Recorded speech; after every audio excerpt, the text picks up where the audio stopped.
Exposición.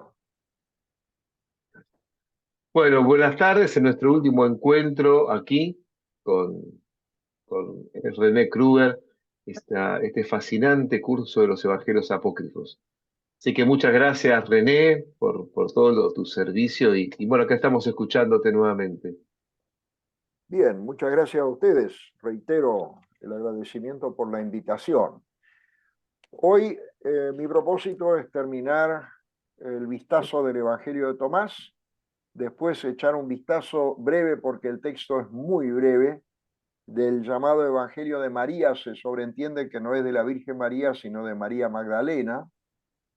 Decir algo sobre el Evangelio de Judas, que hace unos 18 años hizo bastante revuelo y después se calmó todo. Y si todavía nos da el tiempo, decir algunas palabras sobre un apócrifo moderno, que es el Código Da Vinci. Ajá. Bien, para retomar las ideas del Evangelio copto de Tomás, eh, repasando un poco los principales puntos teológicos, qué opina de la Iglesia, qué tendencias tiene, cómo es la salvación. Hice ahí un esquema que consiste en lo siguiente: Jesús es el viviente, así lo llama este texto. Es hijo del Padre viviente, eh, y él depuso todo y tomó forma terrenal. Eso choca un poco con la idea agnóstica de que un Dios no se puede encarnar. De todos modos, es luz y no es un cuerpo en el pleno sentido de la palabra. Él es el revelador que comunica a los discípulos el secreto de su propio origen. O sea, está apelando a algo que interesantemente en la época posmoderna la gente quiere escuchar, que en tu interior hay algo bueno, hay un núcleo de luz, hay que descubrirlo, etcétera, y casi linda con una autosalvación, aunque él es el revelador que permite realizar eso. Eh, y él explica ese misterio a los discípulos. Jesús no es llamado Mesías o Salvador, Mesías esperado por los profetas. El mundo es concebido como totalmente negativo y hay dos textos donde se insiste que el mundo y el cuerpo eh, son cadáveres. Eh, Todo el lenguaje está determinado por esa oposición entre el mundo, cuerpo y muerte por un lado, y por el otro, reino del Padre, conocimiento, vida. El ser humano es de origen divino. Cuando está en la naturaleza común y corriente, es considerado como un ebrio, como un borracho. Pero tiene el origen divino y ese origen es el que Jesús viene a revelarles a los discípulos o los que creen en él. Y así pasan a pertenecer a la luz que él trae y que él es. Hay un concepto central que es el reino del Padre o reino del cielo, pero no hay una orientación escatológica, o sea, no se está esperando que venga el reino, como en los evangelios sinópticos y en general en el Nuevo Testamento, sino el que acepta esa luz que trae Jesús ya está en ese reino. Eh, un poco como aparece en Juan, pero en Juan hay una tensión, en el Evangelio de San Juan hay una tensión entre el ya y el todavía no del todo, se podría decir. Pero acá, con este Jesús gnóstico, ya uno está plenamente en el reino. Y entonces falta también la eclesiología. No hace falta una iglesia, un grupo de personas creyentes, con una organización, con un cuerpo de reglamentos, de ingresos, de formación de la gente. Ya está. O sea, eclesiología prácticamente cero. El ingreso al reino es ofrecido y prometido siempre al individuo. No no hay un concepto de koinonía, así se llama la comunidad en griego. Sí hay un apelo a la misión, eso es interesante. La comunidad sostenedora de este evangelio tiene dos líderes. Por una parte está Tomás y por otra parte Santiago. Eso es un poco curioso porque tener dos líderes diferentes llama la atención.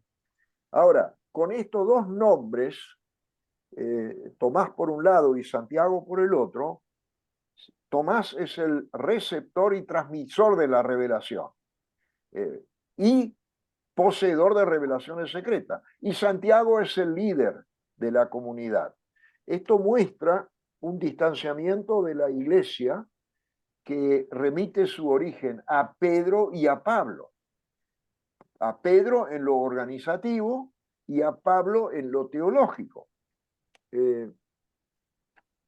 Eso hay que decirlo también así para calificar a esta iglesia, si se quiere, aunque no es una iglesia en el sentido pleno, ¿por qué es cismática y herética? Herética porque Jesús es nada más que un revelador de algo que ya está en nosotros y no el que nos trae el perdón y que renueva nuestra vida para amar. Y cismático porque es una iglesia separada de la comunidad que en el siglo II remitía sus orígenes a Pedro y a Pablo. Hay también algunas tendencias antijudías en este evangelio. Jesús es la luz y la luz del universo. Esa luz tomó naturaleza humana, pero no en un sentido pleno, encarnado como lo presenta el Evangelio de Juan. Ese Jesús fue muerto, los discípulos saben de la muerte de Jesús, pero esta muerte no tiene significado salvífico. O sea, es casi como un accidente. No es una entrega. No fue una entrega por amor que alguien se auto entregó, como lo tenemos en todo el Nuevo Testamento. Es decisivo marcar que acá no importa la fe, sino el conocimiento de Jesús y que trae Jesús.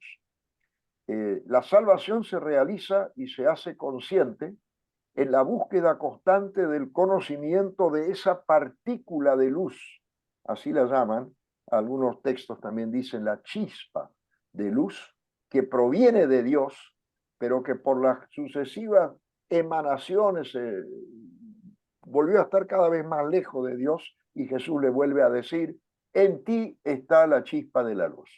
Y una vez que aceptas eso, entras en la órbita de la salvación. Fe no es eso, eso es conocimiento, por eso también el nombre gnosis.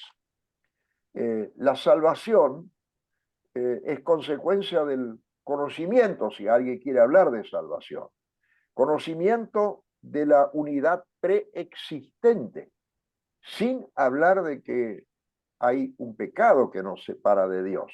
Acá lo que separa a la persona humana de Dios es la materia y el desconocimiento de su chispa divina que está ahí tapada. Esto es típicamente gnóstico. El Evangelio también habla del reino, pero rechaza la expectativa escatológica, como les dije. El reino ya llegó, ya está plenamente. Es una dimensión actualizada, si se quiere, pero totalmente espiritualizada. El reino no toma forma en la relación entre las personas, en el amor, sino la persona, el individuo, eh, es casi como un reino en sí mismo, una vez que descubre esa luz que Jesús le viene a decir, eso está dentro de ti. El Evangelio, Tomás no indica con claridad qué concepto se manejaba sobre la vida después de la muerte, porque esa es la siguiente pregunta. Entonces, la persona se muere, ¿y qué pasa después? Eh, ¿Tiene un alma? ¿Tiene un espíritu? Resurrección, de hecho, no interesa. Eh, a las parábolas del reino que aparecen en este evangelio y que son tomados de las parábolas del reino de los sinópticos, fueron desescatologizadas. O sea, no hay más una esperanza en una intervención final de Dios como la tenemos todos, ¿no? En los sinópticos, las parábolas del reino hablan de la vida en el reino, de la vida presente y también en el reino futuro.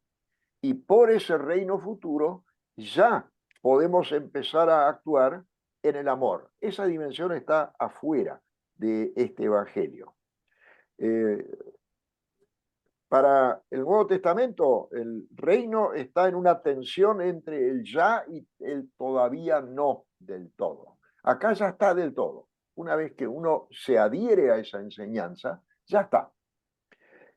En cuanto a la visión antropológica, que es el ser humano para este texto, hay un marcado dualismo entre cuerpo y alma. El cuerpo es materia, es cadáver, el alma es ese pedacito de luz que está adentro y eso hay que reflotar.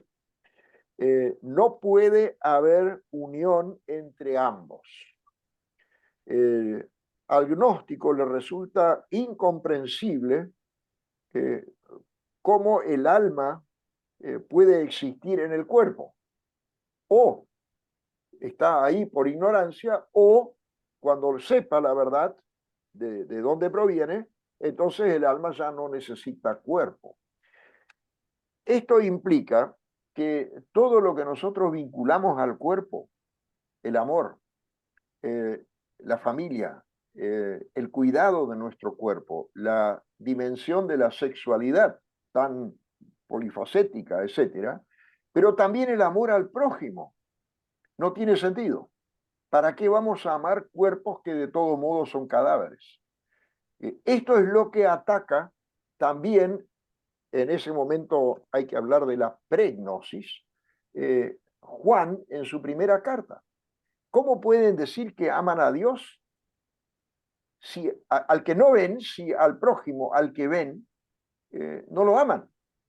O sea, la, la enseñanza del Nuevo Testamento es absolutamente clara de que el amor a Dios implica también amar al hermano, amar a las personas y precisamente a las personas necesitadas, porque el ejemplo que da Juan ahí se refiere a eso, ese enorme impulso que el cristianismo trajo al mundo y que de cierta manera se puede decir que es una de las mayores colaboraciones, además de la salvación de cada persona, o sea, la transformación del mundo en un lugar donde haya más amor, eso está totalmente ausente en este Evangelio de Tomás.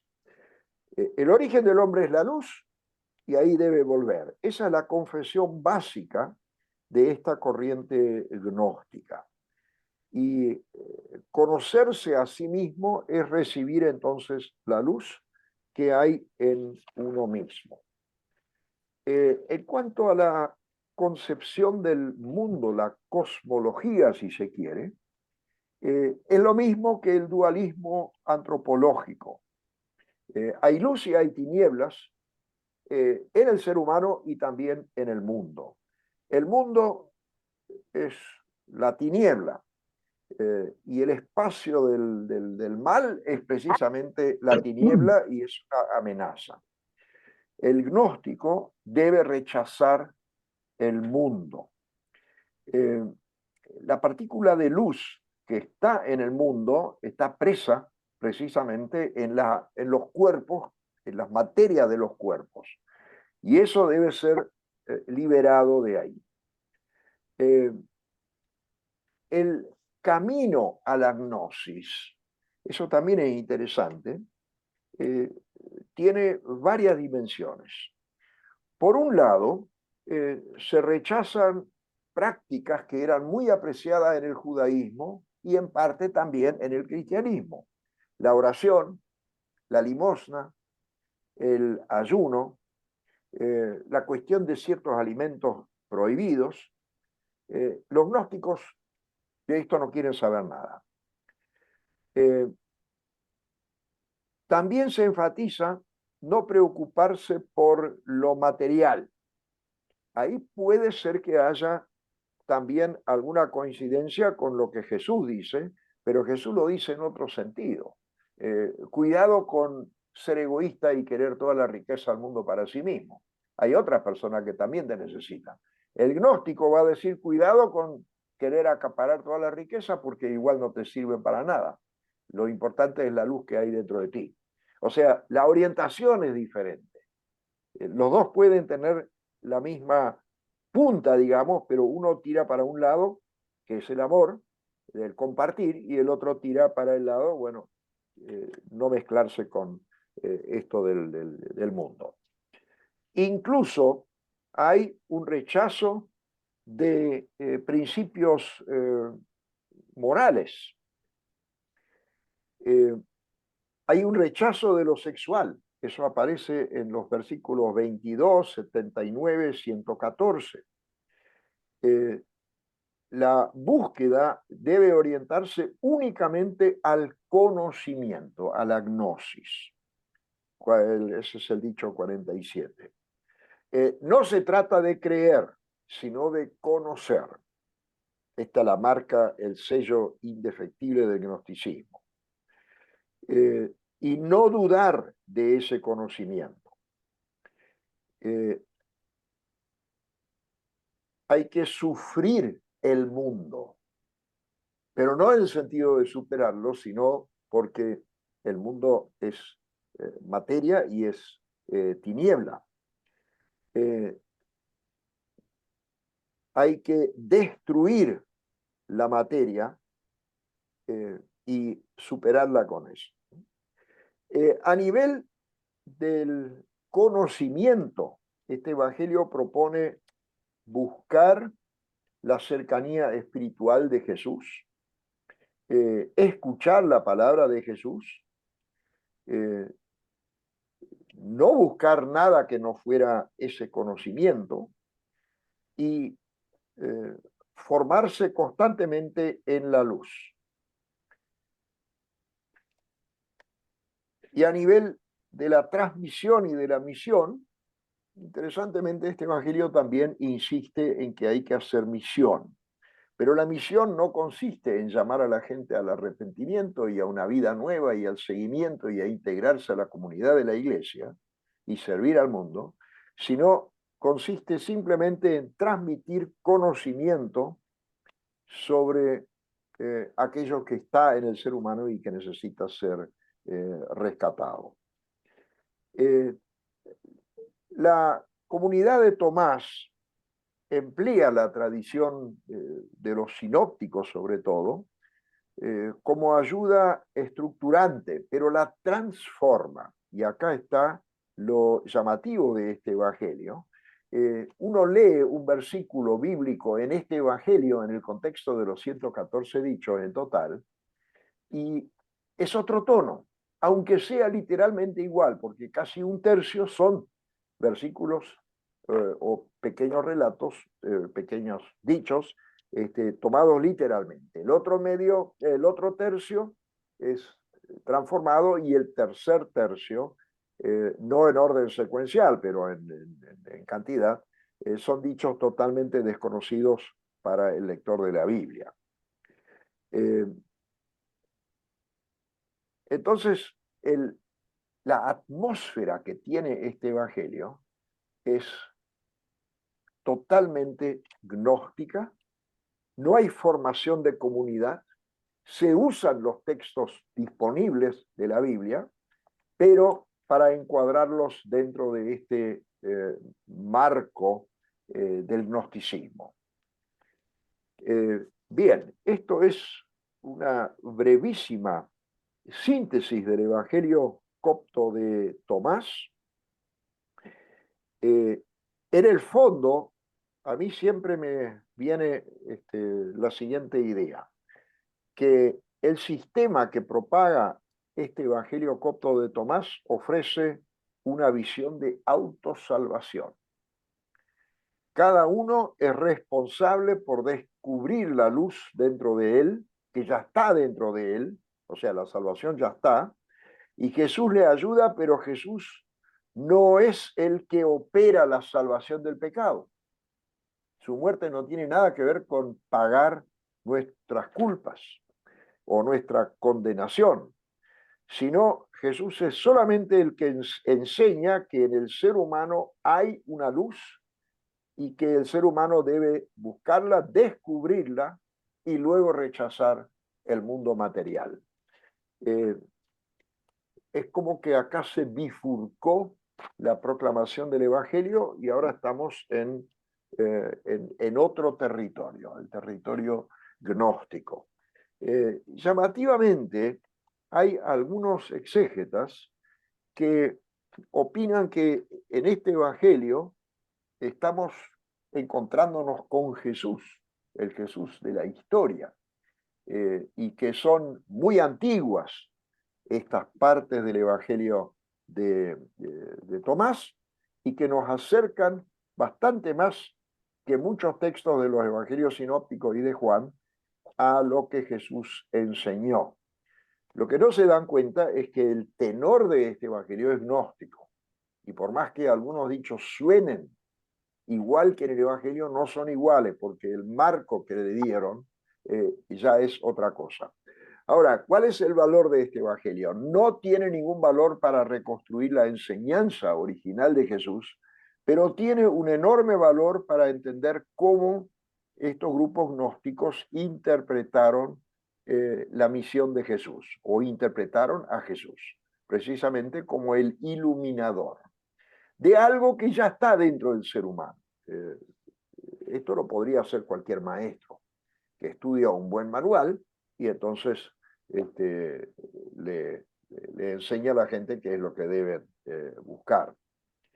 Bueno, no sé, si ustedes tienen preguntas, háganlas, comentarios, lo que quieran, y después vamos a René, la... yo quisiera que pudieras aclarar una, una idea teológica que repetiste en varios momentos, que no sé si todo el mundo lo tenemos.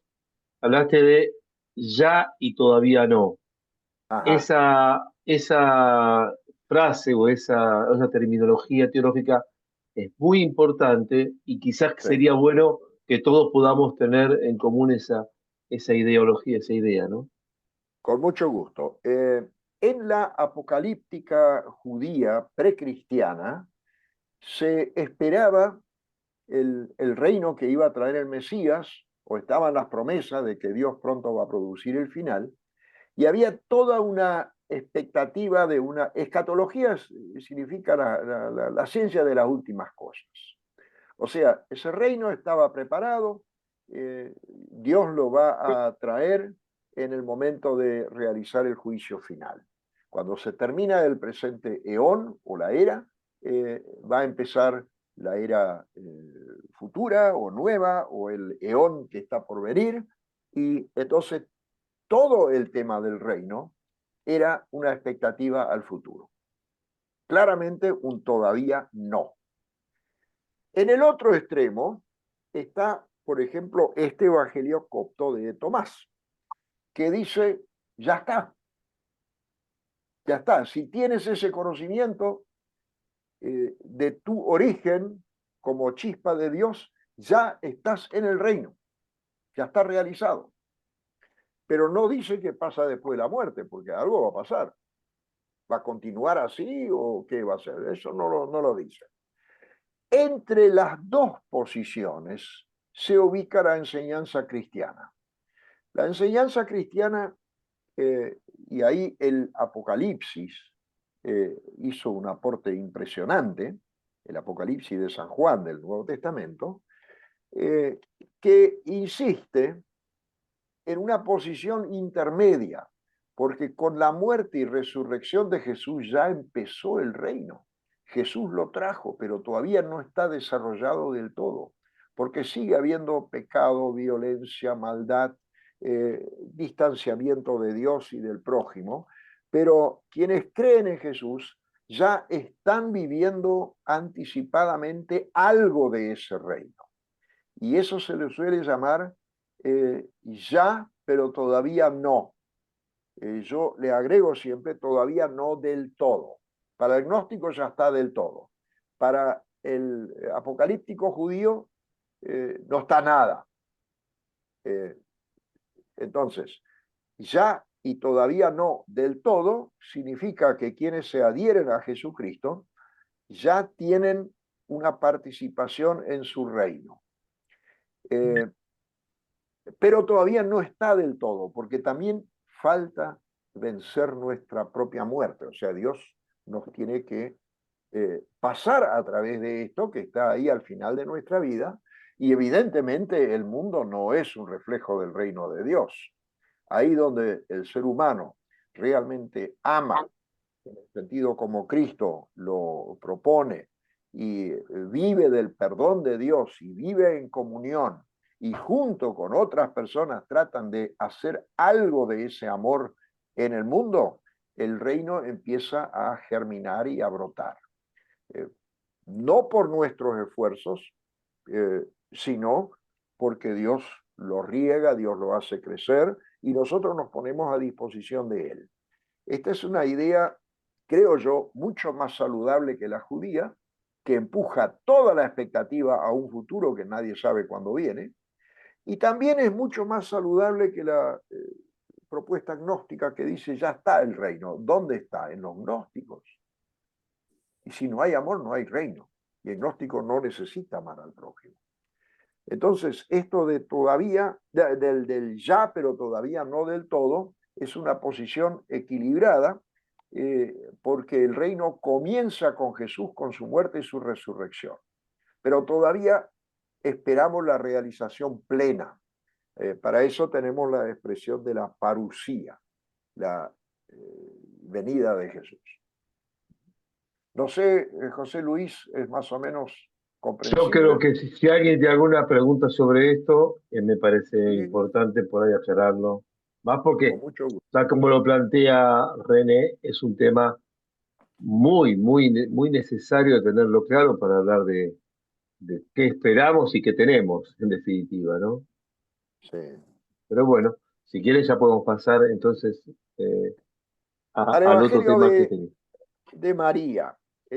Bien, Insisto que es el Evangelio de María Magdalena, no de la Virgen María. Este perfecto. texto ha sobrevivido en dos versiones, una en idioma copto, eh, la copia es del siglo V, y una en idioma griego. Del siglo V o V, la copta está en un museo en Berlín y la griega está en una biblioteca en Manchester. Y esa posiblemente es del siglo II. Eh, Se estima que la versión copta es una traducción de la griega y que el original fue griego. Eh, el texto copto tiene dos secciones, es como que sobrevivieron, supongamos, capítulo 2 y 4 y el capítulo 8 y 9. No son esos los números, lo digo nomás como ilustración. En la primera sección hay diálogos de preguntas y de respuestas entre los discípulos y el Salvador sobre el pecado del mundo. Y ahí aparece interesantemente también la frase de que la materia trajo el desorden. Esta es una idea, ya sabemos, que es gnóstica. Es un concepto gnóstico fundamental de que la materia desordena todo. Y esa primera sección en copto concluye con el mandato de predicar el Evangelio del Reino. Y los discípulos se vuelven desesperados. Estamos hablando en este momento del Evangelio de María, de un fragmento del Evangelio de María, se sobreentiende María Magdalena. Cuando los discípulos oyen que deben predicar el Evangelio del Reino y en su desesperación no saben qué hacer ni qué pensar, es interesante que María Magdalena los consuela asegurándoles la gracia de Dios y revela que ella tuvo una visión del Señor y que recibió instrucción. Esta primera parte está solo en el texto copto, no está en la versión griega de Manchester. La segunda parte, que está en la versión copta y en el texto griego, tiene un conflicto entre Pedro y María. Imagínense, la primera parte termina en la medida en que María les brinda ánimo a los discípulos. ¿Eso qué refleja? Una función directiva de liderazgo de una mujer. Y era lógico que ahora en el transcurso del Evangelio alguien se iba a oponer a eso, porque el conflicto entre varones y mujeres por el liderazgo no es solo una cuestión del último siglo, esto ya viene de muy lejos. Pedro manifiesta enojo porque el Salvador habló en secreto con una mujer. Imagínense todo lo que habrá pensado o lo que parece estar detrás de ese reproche. Y entonces Pedro pregunta, ¿y ustedes quieren oírla a ella para que cuente qué es lo que le dijo el Señor y la visión, etcétera? Y dice el texto que María se pone triste y pregunta por qué Pedro desconfía de su testimonio. O sea, evidentemente había un conflicto de liderazgo, que ellos lo reproducían como que fuera entre María Magdalena y Pedro. No se sabe si eso es algo histórico o que si es una proyección del siglo II, donde había una lideresa y un líder, y ellos entonces proyectan eso a una discusión entre Pedro y María Magdalena. El problema es que María Magdalena está sola, los otros están entre 12. Pero ahí es interesante que Leví, uno de los apóstoles, asume la defensa de María y le reprocha a Pedro porque él siempre tiene que montarse en cólera. Parece que lo conocían muy bien. Y Leví dice, si el Salvador la ha considerado digna de la enseñanza, ¿quién es Pedro para despreciarla? Y hay una frase muy interesante agregada acá, dice, a los discípulos les toca cumplir el mandato de predicar el Evangelio sin restringir ni legislar. Y una vez dicho eso, Leví se va y se pone a predicar. O sea, evidentemente él entendió lo que Jesús le propuso. Este texto tiene una importancia muy grande como testimonio del liderazgo femenino en el siglo II, del cual no hay tantos testimonios, pero en este caso es patente esto.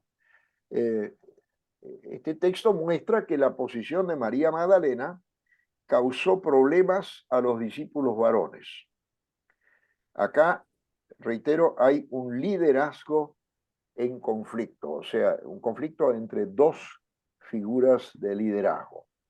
Yo les voy a leer ahora el texto, traducido del griego, sobre este conflicto, porque realmente vale la pena conocer algo más de eso. Leo, después de decir todo esto, María permaneció en silencio, dado que el Salvador había hablado con ella hasta acá. Entonces Andrés habló y dijo a los hermanos, digan lo que les parece acerca de lo que ella ha dicho. Yo por mi parte no creo que el Salvador haya dicho estas cosas. Estas doctrinas son más bien extrañas. O sea, este Andrés, hermano de Pedro, está introduciendo ahora la objeción principal que va a venir de Pedro. Sigo leyendo. Pedro respondió hablando de los mismos temas y les interrogó acerca del Salvador. Esto ahora es paradigmático. ¿Ha hablado el Salvador con una mujer sin que lo sepamos? Y no manifiestamente, de modo que todos debamos volver a escucharla. La envidia, no solo porque el Salvador habló, sino porque ahora hay que aprender de una mujer. Es fuerte esto. Sigo leyendo. Es que la ha preferido a nosotros. Qué brutal, ¿no? Y ahí dice, entonces María se echó a llorar y dijo a Pedro, Pedro, hermano mío, ¿qué piensas? ¿Supones acaso que yo he reflexionado estas cosas por mí misma y que miento respecto al Salvador? Esta crisis es profundísima. Sigo leyendo lo que dice ahora Leví.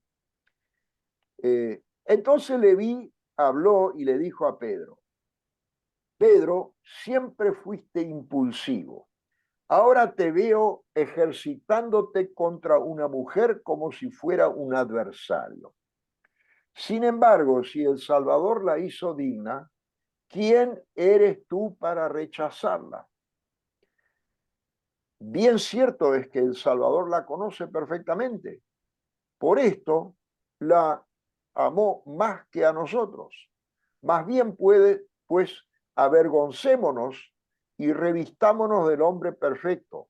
Partamos tal como nos ordenó y prediquemos el Evangelio sin establecer otro precepto ni otra ley fuera de la que dijo el Salvador. Esto no es solamente una prueba de indicio, como se dice en criminalística, cuando no hay una comprobación total, pero sí hay indicios y la sumatoria de los indicios puede constituir después un argumento fuerte. Eh, el texto en sí es mucho más que indicio, es testimonio de una rivalidad entre varones y mujeres en la iglesia que sostuvo este evangelio. Ahora, en el mismo Nuevo Testamento hay indicios ya de liderazgos femeninos. Cuando uno le pregunta a los estudiantes quién hizo la confesión cristológica, todos van a decir Pedro, ¿no? Esto de tú eres el Cristo, el Hijo de Dios, etc. Y quizás se olviden de que hay por lo menos 3 otras confesiones más, 2 de las cuales son de mujeres. María Magdalena, eh, en, la, en la Pascua, se vuelve predicadora y confiesa a Cristo. Marta, la hermana de María y de Lázaro, en Juan 11, hace una confesión cristológica. La mujer samaritana, en Juan 4, hace un testimonio cristológico cuando le dice a los samaritanos, ¿no será este el Mesías? O sea, los pone ahí ante la necesidad de reflexionar si este no es el Mesías. A ver. Y también se olvida uno de aquel que muchas veces decimos Tomás el incrédulo, que hizo una confesión absolutamente desbordante, porque fue el único que le dijo a Jesús en vida, Dios. O sea, hay varios textos que en el Nuevo Testamento llaman a Jesús Dios, pero hay uno solo donde alguien se lo dice como confesión directo y personal a Jesús. Cuando esta historia de que creyó, pero no creyó y no estuvo, y después dijo, si no veo, no creo, etc. Y cuando Jesús le habla, él dice, mi Señor y mi Dios. ese mi Dios es una confesión extraordinaria. Entonces, la mujer samaritana, Marta, María Magdalena, la Pascua, Tomás y Pedro, todos estos hicieron confesiones cristológicas, y el hecho de que estén registrados, la de Marta, la de la mujer samaritana, etcétera, y la de María Magdalena, muestra que había liderazgos femeninos también, aparte de los masculinos, en el cristianismo. Es lógico que con el tiempo, sobre todo en los primeros siglos, ese liderazgo haya retrocedido. ¿Y cuánto cuesta volver a recuperarlo? 2000 años, 1900 años. Cuánto falta todavía, ¿no? Entonces, este Evangelio de María Magdalena es un hito importante que ilustra que un evangelio que no es canónico, pero que tiene elementos históricos sobre su momento, muestra liderazgos en pugna. Bien, ¿hay algo que quisieran preguntar o comentar sobre esto? Sí, No, yo quiero preguntarle, profesor, no sé si voy a ser clara porque se me generaron un montón de dudas, no de dudas, de inquietudes, no de dudas. De este Evangelio de María Magdalena, ¿solo se conocen esas partes que usted nos mandó y que pudimos leer? ¿O hay más de Exactamente. eso? No, está el texto copto y está el fragmento griego. El Ok. resto se perdió, como se ha perdido mucho de la literatura de los primeros siglos. ¿Y por qué se supone que lo escribió María Magdalena si esto fue escrito, o por lo menos se supone que fue escrito después del siglo II, Sí, según yo lo el, interpreto? sí, Y le hago correcto. la otra pregunta de paso y así, ¿por, Bueno, por qué si en realidad el texto parece ser un texto coherente, por qué no se incluyó en el canon? ¿Por qué no se incluyó el Evangelio de sí, una mujer en el canon? sí. sí, En Porque primer también la lugar, iglesia entonces lo rechazó. sí, voy a tratar de contestar primero la segunda y después la tercera pregunta. El texto no dice que fue escrito por María Magdalena, sino que se lo llamó así porque María Magdalena tiene en este texto un rol fundamental, un rol de liderazgo.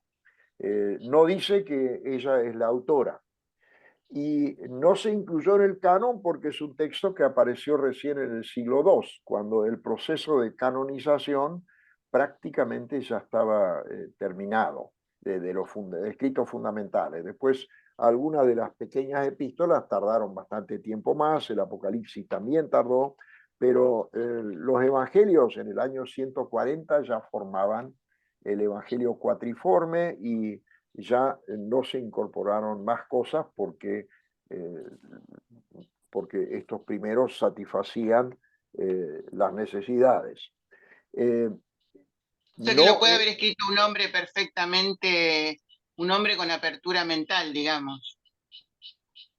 no lo sé, no lo sé. No, eso es un poco difícil porque refleja también los sentimientos de María Magdalena, y un hombre de aquella época es difícil que tenga esa apertura como para hablar tan bien sobre María no, Magdalena y tan mal sobre Pedro y Andrés y los otros discípulos. También habló bien de Leví, pero a los otros los dejó mal parado.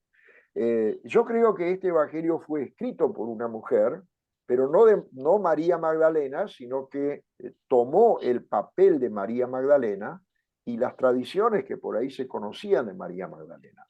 Pero es un testimonio que yo creo de una mujer, porque hay diferencias en el estilo, y sobre todo en aquella época donde las diferencias estaban muy marcadas, y que también hacen pensar que algunos textos del Antiguo Testamento fueron escritos por mujeres.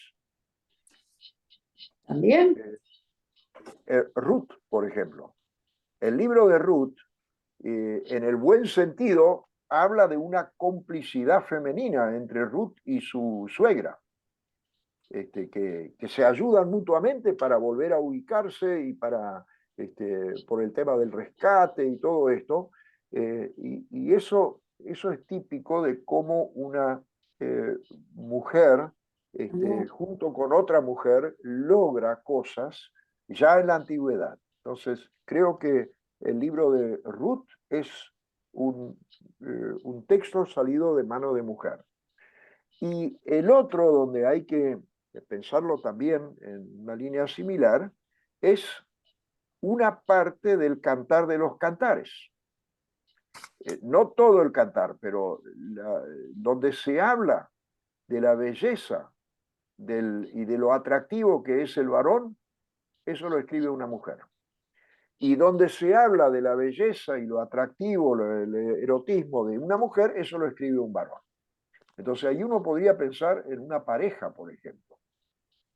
Y tengo un argumento que creo que se puede aplicar acá.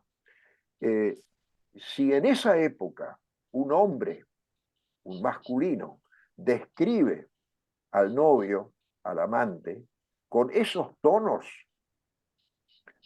lo iban a lapidar porque lo iban a tomar por homosexual. Y eso era peligroso. O sea, un hombre difícilmente haya tenido coraje para describir el cuerpo, lo atractivo que es otro hombre.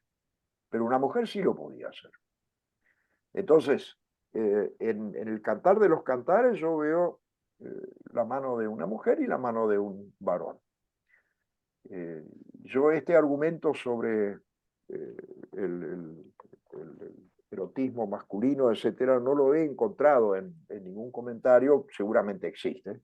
He llegado a eso analizando cómo mujeres describen el amor y la pareja y cómo lo hacen los hombres, y considero que un hombre en aquella época no podía escribir sin llamar mucho la atención y exponiéndose la belleza de otro hombre. Iba a quedar mal. Pero una mujer sí. ¿Se entiende la sospecha? No es un argumento desarrollado, es una sospecha, ¿no? Hay otros textos en el Nuevo Testamento que quizás también tengan elementos femeninos. Se me ocurre así que habría que analizar muy bien lo que se dice sobre el novio y el esposo y la novia y la esposa en el Apocalipsis, si ahí no hay elementos femeninos también. Incluso en Apocalipsis 12, esta cuestión del dragón que lo vence, lo echan del cielo y después aparece una mujer vestida del sol, estrella, etcétera, parada sobre la luna, toda esta cuestión del parto y que el dragón los persigue. Puede haber cuestiones de madre insertadas en ese texto. O sea, el Evangelio de María Magdalena no fue expulsado del canon o no fue no incluido en el canon, no por ser de una mujer, sino porque es tardío. Ya estaba. Claro, apareció cuando ya prácticamente el canon estaba. Y por supuesto tiene algunos rasgos gnósticos, ¿no? Después, perdón, usted dijo que el Apocalipsis se incluyó más tarde. El Apocalipsis tiene dos inclusiones totalmente diferentes. En la parte occidental del Imperio Romano fue incluido inmediatamente. Enseguida la Iglesia estuvo de acuerdo en que eso es palabra revelada y la incluyó. En Oriente, en el Oriente de habla griega y de mentalidad griega, todo este mundo con tantas visiones, cosas que les parecían fantasiosas, etcétera, era algo que la mentalidad griega no comprendía y no no apreciaron el Apocalipsis. Había iglesias donde recién en el siglo X o XI incluso dijeron sí al Apocalipsis, pero de entrada lo rechazaron. En cambio, ahí donde los cristianos estaban sufriendo fuertemente la persecución en Roma misma, ahí enseguida lo incluyeron porque veía reflejada su situación por esta bestia que eran los emperadores que los perseguían, etc. Y entendían esa simbología y ese lenguaje apocalíptico. El Apocalipsis hay que ubicarlo aproximadamente en torno al año 90, la redacción de ese texto.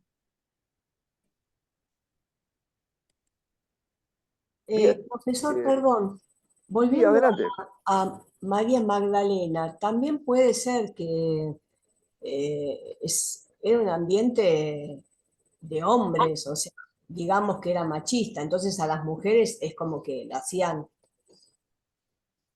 a un lado, ¿no? María Eso Magdalena. es lo que hace Pedro, o sea, lo que este Andrés, texto dice que hizo Pedro, exacto, claro, y claro. Andrés. Sobre todo escuchar una enseñanza de una mujer era como que eso los Humillado, ningunea a los varones. Sí, claro. sí. Pero por eso a mí me parece que fuera más eso el hecho que no, tampoco, también es cierto que es tan breve y que está cortado, que sería difícil presentarlo como un evangelio, probablemente, son frases sacadas así, faltan partes, pero creo que Sí, finalmente el canon fue armado por hombres. Y poner esto donde un texto en una mujer tenía determinada importancia y para la época probablemente no sonaba. A lo no. mejor hubiera estado bueno que lo hubieran agregado después. No sé, digo. Sí, lamentablemente tenemos solo estos fragmentos. Sería genial que algún día se encontrara más de este texto eh, y a ver cómo empezó y cómo se desarrolló y cómo terminó el Evangelio. Es muy difícil reconstruir imaginativamente un texto relativamente importante solo a partir de tan pocos fragmentos. Claro, aparte con la personalidad de Pedro es lógico, ¿no? Judío de raza, entonces que una mujer le venga a decir lo que tiene que hacer, decir, Claro, claro. Eso es lo que ah, dije. Eso es reflejo de una crisis, de una desestabilización de liderazgos masculinos por algunas mujeres. Y entonces María Magdalena es el paradigma de esto, ¿no? De que Jesús la consideró digna de su revelación. Ahí juegan muchos factores su rol. Eh, eh, Ahí Sandra dice que el tema gnóstico, lo que pasa que es demasiado corto como para elaborar bien la teología. Y por eso uno puede construir una hipótesis, pero lo único que sabemos es que este evangelio eh, presenta un conflicto de liderazgo porque Pedro y su hermanito Andrés no quieren reconocer que Jesús se dignó enseñarle a una mujer y que ella ahora tiene que enseñarles a ellos. Eso sí se puede reconstruir, porque eso lo dice el texto. Ojalá en algún momento se encuentre todo este evangelio. Se han encontrado tantas cosas en las últimas décadas, tantos textos antiguos. Hace 80 años nadie sabía del Evangelio de Tomás, y bueno, toda esta enorme riqueza de texto, o los textos de Qumran, por ahí va a aparecer. Sería A mí me gusta lindísimo. pensar en una, yo me la imagino a una María Magdalena como una mujer de esa época que se destaca, que probablemente se lo haya transmitido a otras mujeres, que sean las que Sí, probablemente lo hayan escrito después, pero me la imagino como una mujer luchadora, porque ella salió de lo más profundo del fondo del pecado y es la que más sí, reconocimiento tenía hacia Jesús, ¿no? Entonces, Me la imagino como una luchadora y una defensora y una capaz de transmitir con mirada femenina las mismas enseñanzas que después los hombres transcribieron con mirada masculina. Y yo en este contexto quiero decir también que cuando uno estudia exegéticamente, no en el sentido dogmático de la mariología, sino exegéticamente las menciones de la Virgen María, de la mamá de Jesús, puede ver también en ella una figura de liderazgo de la primera iglesia. Ya el hecho de que se diga María con los apóstoles, no es común que la mamá de un maestro esté con los alumnos. Eran todos más o menos de la edad de Jesús. De repente ella tenía 12 alumnos también. O el hecho de que Lucas ponga en boca de María el canto que se llama el Magnificat. O sea, si no hubiera habido algo de un liderazgo importantísimo de la mamá de Jesús, difícilmente le habrían aceptado lo que Lucas la hace cantar, el Magnificat, ¿no? ¿Se entiende el argumento? Sí, Sin algún tipo de liderazgo, Lucas hubiera buscado a otra persona para decir esto, lo que dice la Virgen María en el Magnificat. Ahí tenemos otro tema más que es el contacto de María con Elizabeth o Isabel. Ahí no digo que es la misma historia que Ruth, pero un contacto entre dos mujeres que saben que están ocupando un lugar importante en la historia de la revelación de Dios.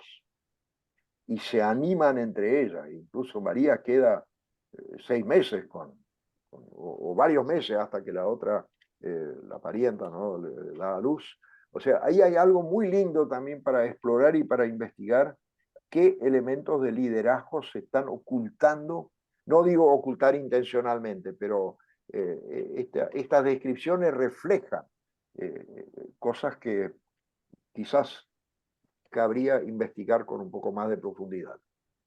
O María en las bodas de Caná, ¿no? Cuando le dice a los sirvientes antes de que Jesús diga, hagan lo que Él les diga.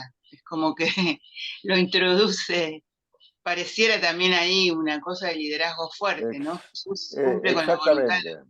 Exactamente. Y por algo Juan dice que es el primer milagro que hizo Jesús, ¿no? Acá uno puede decir algo muy humano también. No habrá sido fácil tener un hijo como Jesús. más bien. Sabiendo de dónde viene y qué va a pasar, etcétera, etcétera.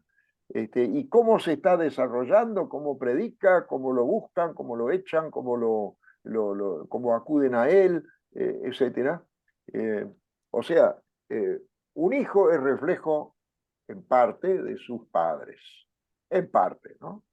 Y un hijo como Jesús, bueno, el papel de la mamá de Jesús, está bien, está toda la dogmática, pero más allá de la dogmática, hay que pensarlo en la relación de una mamá con su nene. Y ese nene es el salvador del mundo. A ver, ¿cómo lo educó? Es lindo pensar esto. Bueno, vamos al otro extremo, el Evangelio de Judas.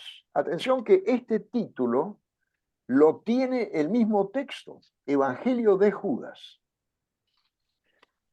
En algún momento, en el siglo XX, alguien encontró este texto, lo metió en una caja fuerte porque no se lo compraron, el primero quiso venderlo, no se lo compraron, quedó en una caja fuerte 30 años y allá por el año 2005-2006 lo abrieron o lo encontraron y una señora de Suiza, Chacos, se llama, lo compró para la investigación, para un museo. Los mejores coptólogos del mundo lo tradujeron y este texto está en idioma copto, de mediados del siglo II, fue anunciado con bombos y platillos, y ahora cito algunas de las cosas, comillas, la verdad sobre el discípulo que entregó a Jesús, o también el evangelio perdido, o el evangelio prohibido. Esto lo anunciaron desde Estados Unidos, así, sobre todo en Semana Santa, pues siempre cuando se encuentra algo aparecen estos tonos. También se dijo, y cito, una novedad que cambiaría para siempre nuestra concepción del discípulo de Jesús, o del discípulo que entregó a Jesús. Otra cita, una visión totalmente diferente de la historia de la pasión. Ahora, una vez que se calmaron un poco estas altisonantes frases, estos anuncios, y se empezó a estudiar, a investigar bien, los exégetas se dieron cuenta que este evangelio es más o menos del año 160 y que no tiene material de la época de Jesús, no tiene ningún paralelo con los evangelios del Nuevo Testamento, sino que es un producto de ideas gnósticas que se formaron recién en el siglo II, después de mediados del siglo II. El documental, la película, que yo la vi varias veces, que acompañaba la presentación de este Evangelio de Judas, estaba lleno de sugestiones y datos improvisados. Lo que no destacaron es que este texto tiene un gran valor para la investigación del movimiento gnóstico, del cual procedía el autor. Para la reconstrucción de la vida de Jesús o de Judas, no hay elementos, pero sí muchísimos elementos para tratar de entender cómo creían los gnósticos de esa corriente. Los análisis de este Evangelio de Judas desmantelaron después los colores tan chillones de los grandes proyectos de que la verdad que fue ocultada, etc. El sensacionalismo siempre acompaña estos hallazgos. Los promotores de esto habían hecho fortuna con la ingenuidad casi mundial, y el Evangelio de Judas ayuda, ese es el único valor histórico que tiene, a reconstruir parte de las creencias de una corriente gnóstica especial que se llamaba setiana. El nombre de Set lo toma del relato de Génesis, de un tercer hijo de Adán y Eva, y ese evangelio es de esa corriente que sostuvo que Caín le hizo un favor a Abel matándolo. No es el primer asesinato para ellos, sino el gran favor que le hizo, porque cuando se mata a alguien, y más todavía cuando esa persona lo pide, se le hace un favor para liberar su alma de este mundo material que es un cadáver.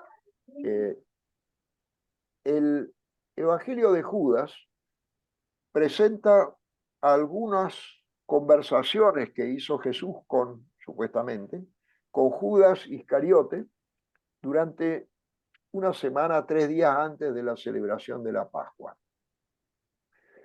Y Jesús le dijo a él que proceda.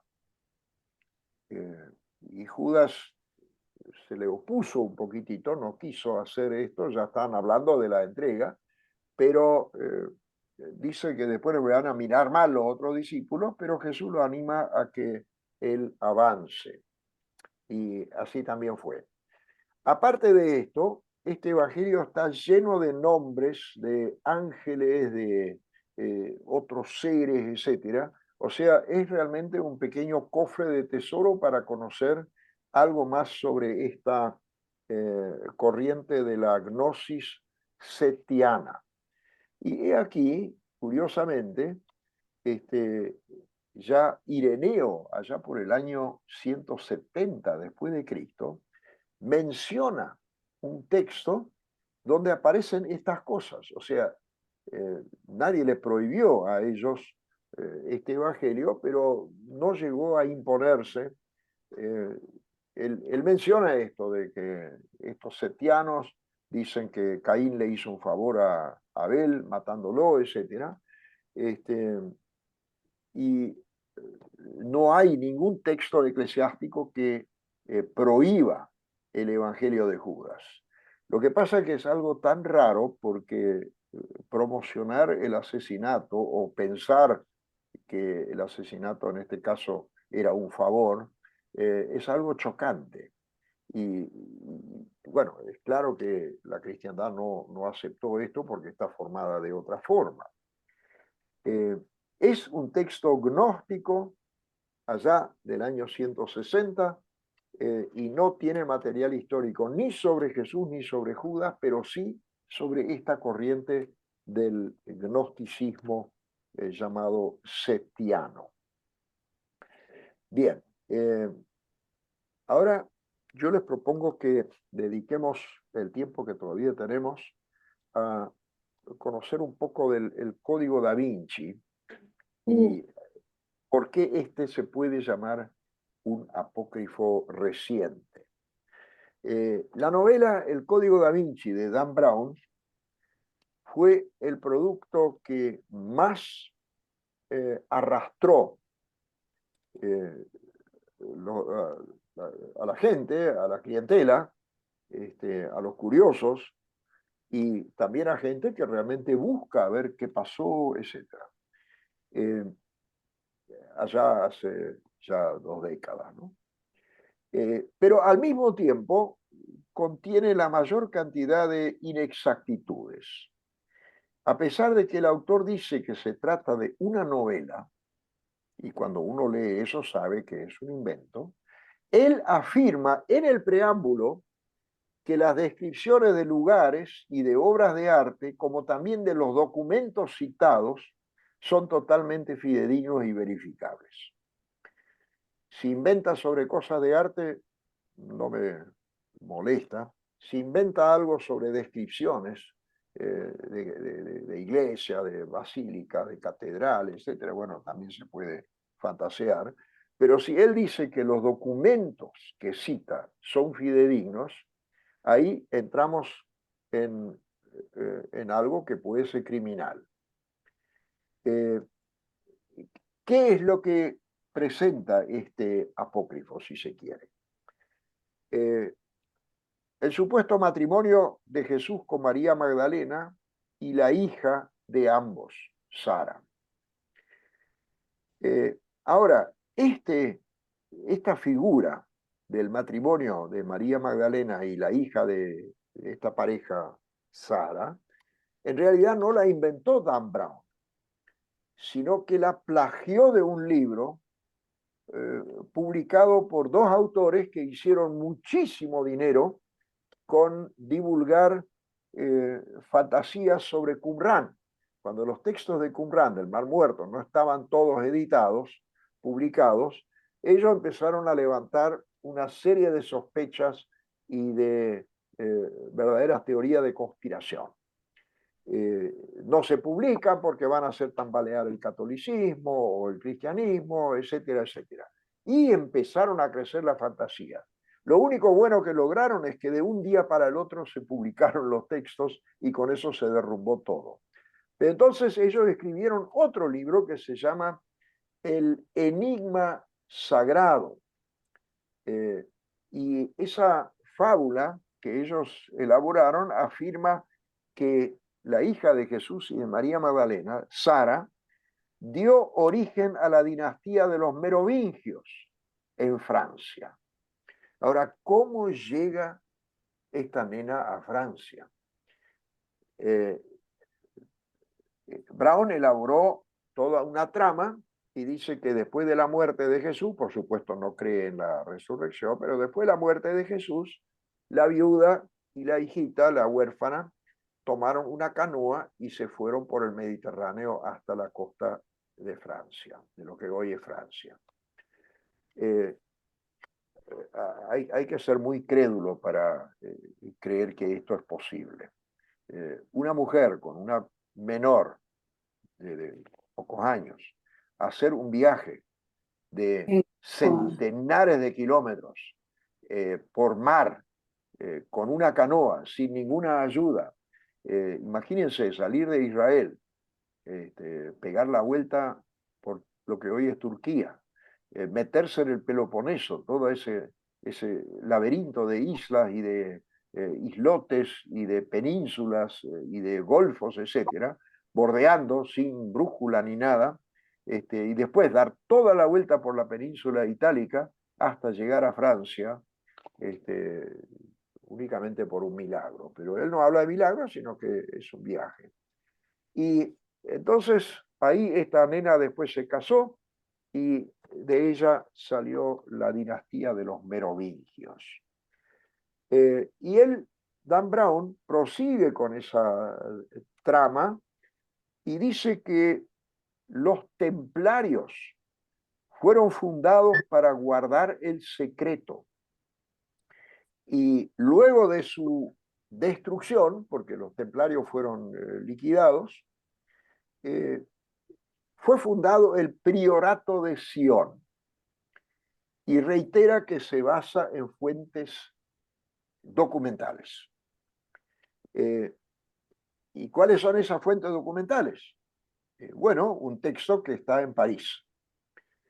Pero resulta que ese texto existe, pero es una falsificación de un tal Pierre Plantart, del año 1956. Él, ante un tribunal, confesó bajo juramento que él había falsificado esa documentación. Siempre aparecen tipos que dicen: acá encontré algo muy antiguo, y lo ponen en venta. Bueno, ahí hubo un juicio y él declaró, sí, él falsificó ese documento sobre el priorato de Sion. Ahora, Dan Brown dice que hay una frase en un evangelio que es la prueba de ese matrimonio. El problema es que ese texto es del siglo III, del año 250, no de la época de Jesús, y él dice que ahí dice la esposa de Jesús o la compañera de Jesús, y que Jesús le dio un beso en la boca. Me tomé el trabajo de buscar ese texto, es el Evangelio de Felipe. Es un texto gnóstico del siglo III. Y en ese Evangelio, la palabra relacionada con María Magdalena no es la palabra copta esposa, que en copto es jotre, sino que ahí se usa la palabra griega.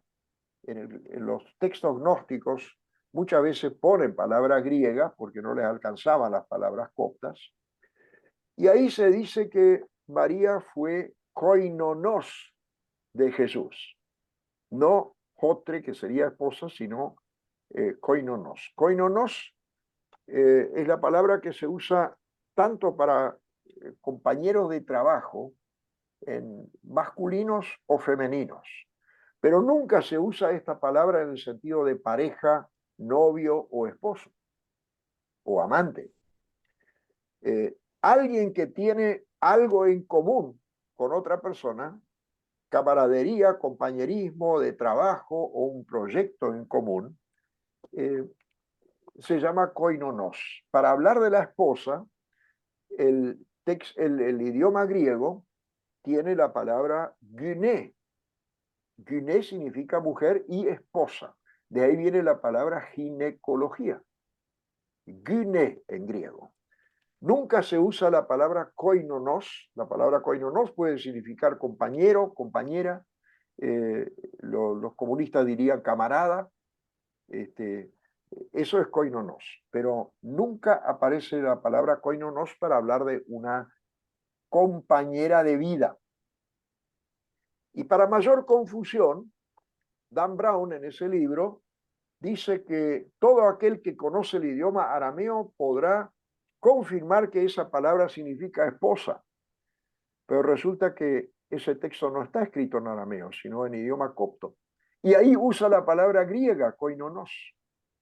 El copto no tiene nada que ver con el arameo, ni siquiera es de la misma familia.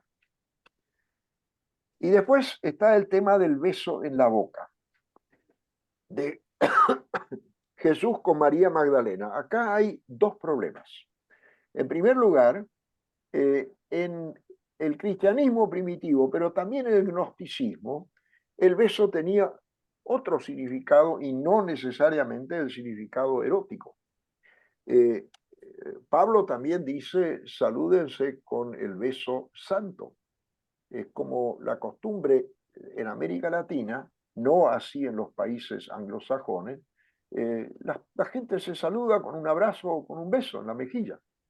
Y en el gnosticismo, el beso era una especie de símbolo de transmisión de sabiduría.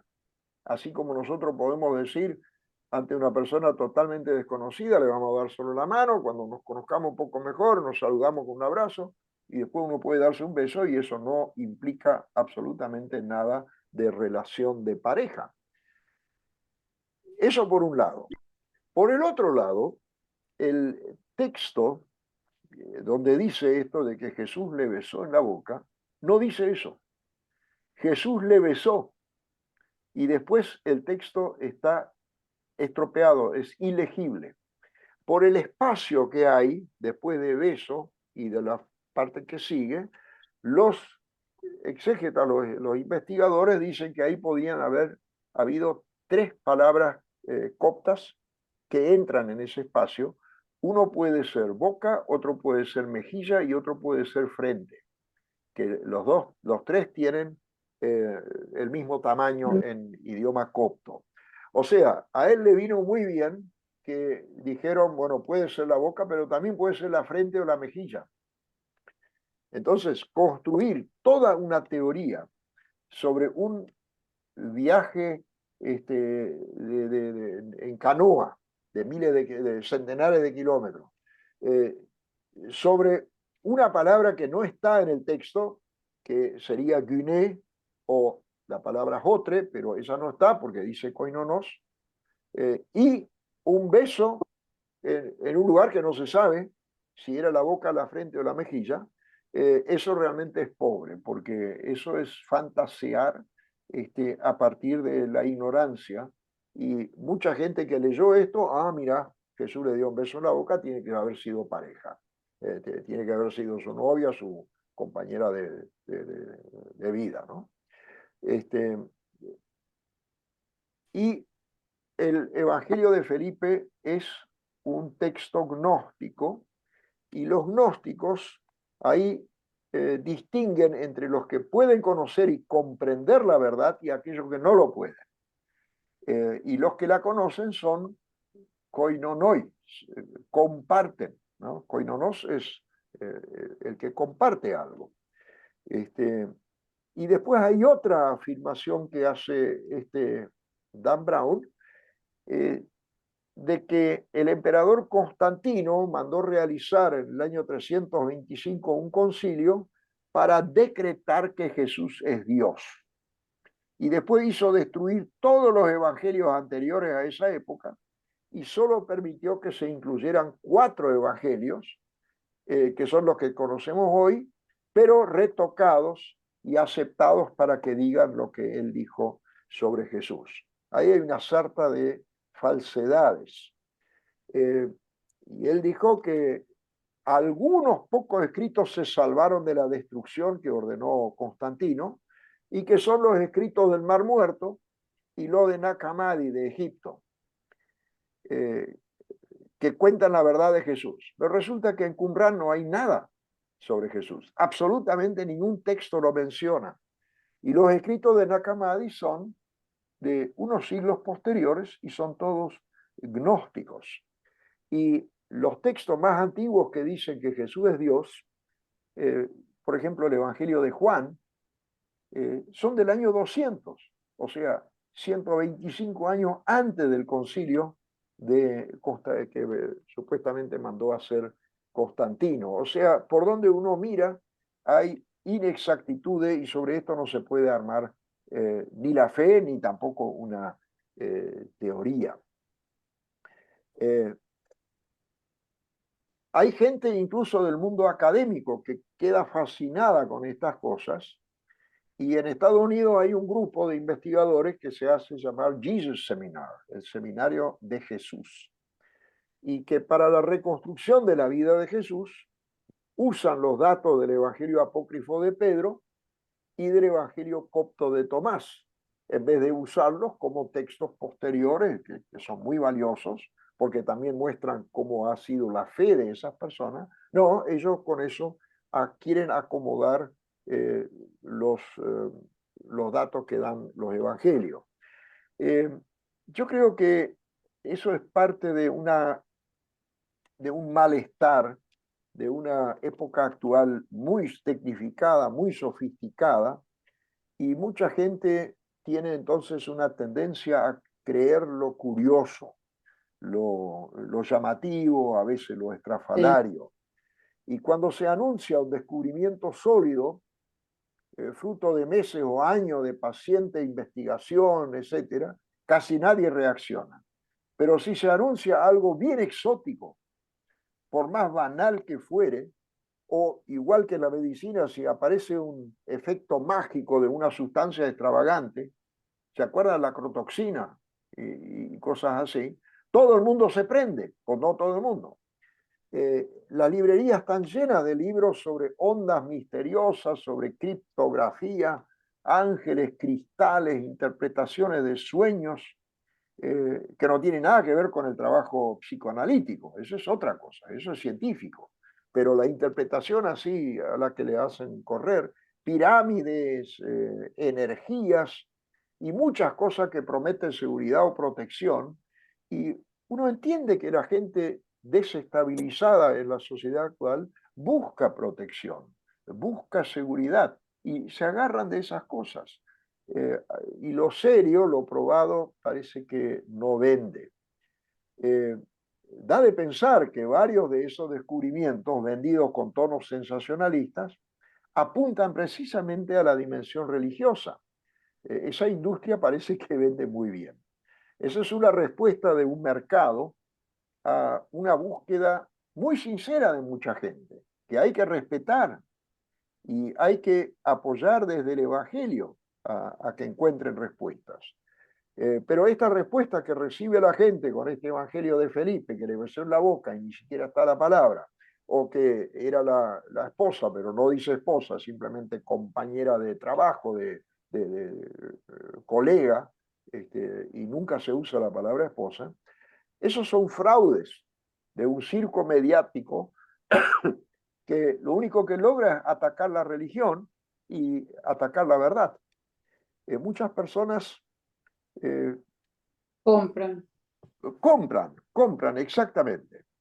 También se dirigen muchos ataques a la resurrección, pero quitándole esa dimensión de la trascendencia, si se le priva a la humanidad de esa posibilidad de trascender y con ayuda de Dios amar al prójimo, se reduce el ser humano a una masa de carne, a una materia muerta, a un conjunto de tejidos que después se van a descomponer. Y se lo deja con alguna idea quizás, pero eso también pasa. Eso hasta ahora no ha construido nada de solidez, de solidaridad. Con ello se le quita al ser humano los valores realmente necesarios, que son el amor, la justicia, la solidaridad, la esperanza, la fe en la vida eterna, justamente porque nosotros defendemos que Dios se hizo pleno ser humano en Jesucristo y porque en la resurrección lo divino se vinculó con lo humano. lo eterno con lo temporal, el espíritu con el cuerpo. Por eso hay esperanza para la humanidad. Por eso también nuestro cuerpo, nuestra debilidad, nuestro mundo material y nuestras preocupaciones tienen pleno valor. Bien, hasta acá mi alocución. No quiero decir a favor del Evangelio, porque de eso estamos todos, pero tratar de desenmascarar un poquitito este negocio con las necesidades humanas cuando uno les podría responder muy bien desde el Evangelio. No hace falta la extravagancia. Fantástico. Muchas gracias, muy bien esto último, ¿no? La verdad es que nos ayuda también. Muy bien, muchas gracias, muchas gracias. Sí, muy bueno, muy Bien. bueno.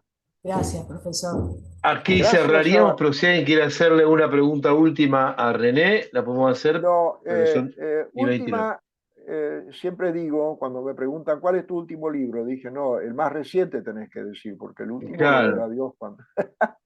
No, última pregunta no, última de esta clase en todo caso, sí. Por supuesto, por supuesto. Siempre hacemos un poco de chiste con José Está Luis. muy bien, está muy bien, está muy bien, excelente. Bien. Bueno, René, la verdad es que muchísimas gracias, como siempre. René es compañero, profesor aquí de la casa ya desde hace mucho tiempo.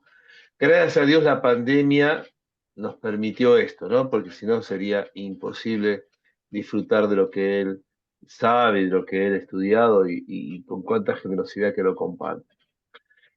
Antes, cuando vivíamos en la otra normalidad, era imposible tenerlo. Yo lo había perseguido más de una vez, pero era imposible absolutamente. Ahora, bueno, fíjense las cosas buenas que vienen de cosas tan trágicas como la pandemia. Sí, sí. Bueno, Muchas gracias René gracias nuevamente. Gracias, profesor, gracias. Muy bien, gracias a hasta todas pronto. las personas que estuvieron y que han seguido estas clases. Muchas gracias a ustedes. Muy bien, yo voy a enviar Profesor. los avisos. Gracias, José Luis, por Gracias. estas oportunidades. Gracias. Bueno, muchas gracias. Muchas gracias. La verdad. Hasta luego. Hasta luego. Chao. Hasta luego.